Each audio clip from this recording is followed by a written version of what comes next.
I never thought volunteering for a lucid dream study would change my life forever. The ad promised a small stipend and a chance to explore my dreamscape consciously, a tempting offer for a struggling college student. But from the first night, something felt off. As I drifted into slumber, I noticed a strange, pulsing light at the edge of my vision, something not quite belonging in any dream I had before.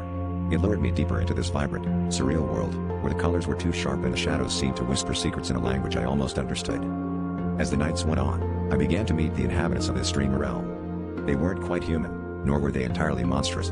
They claimed to be trapped, victims of a curse cast by a malevolent force long ago. Their desperation was palpable, and they seemed to cling to my presence like moths to a flame. I felt drawn to help them, to be their beacon of hope, but their eyes held a depth of hunger that left me uneasy. They spoke of a portal, a way to escape their confines, and it was clear they believed I was the key. One night, I dared to ask why me. Their leader, a spectral figure with eyes like burning coals, leaned closer and whispered that my dreams were a bridge, a fragile link between worlds. They needed to cross over to break the curse, to find salvation in my reality. My heart pounded as fear gnawed at the edges of my resolve. How could I trust these entities when their very existence seemed to defy the nature of dreams?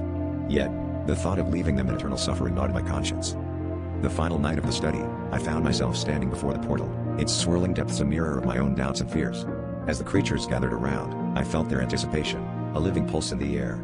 Just as I was about to step through, a voice echoed in my mind, an urgent plea from my waking self, reminding me of the dangers of meddling with forces beyond comprehension. In a moment of clarity, I turned away, wrenching myself from the dream.